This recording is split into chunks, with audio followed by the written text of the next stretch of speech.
Kamusta? Ako nga pala si GH Tech at sa video na ito, titingnan natin ang murang monitor sa Lazada ngayong 2025. Magfo-focus tayo sa mga 24-inch monitors na swak para sa work, study at casual gaming. Tandaan na kung pwedeng gumamit ng coins at voucher, gumamit kayo para mas makatipid. That said, ano pang hinihintay natin? Let's do this!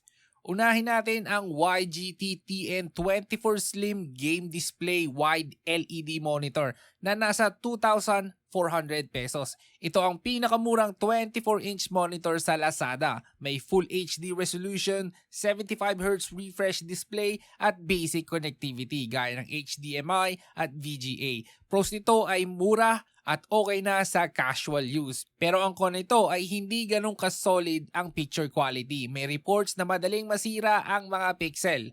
Ako mismo, bumili ako nito para sa kapatid ko at masasabi kong functional siya, pero totoo na may mga pixels na mabilis, ma-dead. Nung una ko makita yung dead pixel, diniin ko lang ng kaunti yung daliri ko sa dead pixel, bumalik siya, gumana ulit. So yeah, para sa presyo, okay na to kahit medyo may problema. Sunod ang ViewSonic V8 2432-H 24-inch na may presyong 4,820 pesos. Isa itong IPS monitor na may 100Hz refresh rate, 1ms response time at frameless design. Okay siya para sa office work, casual gaming at media use dahil sa vivid colors at wide viewing angles. Wala itong adaptive sync at limited ang ports. Meron din tayong LG 24MR400 24-inch IPS monitor sa 5,100 pesos, may 100Hz refresh rate, AMD FreeSync support at borderless design. May features din gaya ng black stabilizer at reader mode, maganda para sa productivity at light gaming, pero ang stand ay medyo basic at walang built-in speakers. Ang susunod na monitor ay ang MSI DISP Pro MP25-1L E2.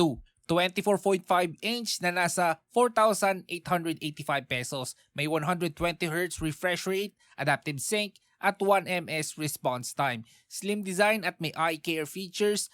Ang downside ay limited ang stand adjustments at basic lang ang speakers. Halos kapareho nito ay ang Acer KA25 2Q Go B. 24.5-inch na nasa 4,872 pesos. May 120Hz refresh rate, AMD FreeSync at zero frame design. Okay siya sa casual gaming at general use, pero may reports na nag-ghosting or motion blur sa fast-paced games. At ito ang panghuli, ang Xiaomi Monitor A24i 24-inch IPS. 5,000 pesos. May 100Hz refresh rate, 1ms response time, adaptive sync at borderless design.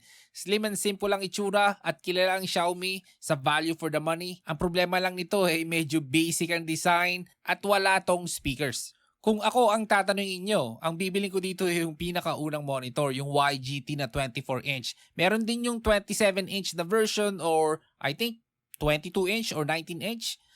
Adjust nyo lang yung presyo, mas mura yung mas maliit, syempre. Kung ako ang papipili nyo, yun ang bibiling ko. Kasi pwede nyo pang gamitin ng coins nyo at voucher, baka mabili nyo lang sa 1,900. Mas mura pa nga yun nung unang lumabas yung YGT 24-inch na monitor na yon. Nabili ko lang yung sa kuya ko ng 1,700, 24-inch yun. So kahit may problema, okay na rin sa akin. Tapos yung ibang monitor na sinama ko yan dito, pare-pareho lang yan. Pumili ka kung anong gusto mong brand. So ayan, ilang budget monitor sa Lazada ngayong 2025. Depende sa budget at gamit mo, pwede kang pumili kung simple lang o mataas ang refresh rate ang hanap mo. Piliin yung pasok sa needs mo at siguraduhin na check ang reviews bago bibili. So ayan, supportahan nyo po sana ang video, like, subscribe at kung meron kayong feedback, type nyo lang sa comment section, sasagutin ko agad yan. Salamat sa oras nyo, ito ulit si GH Tech, hanggang sa muli.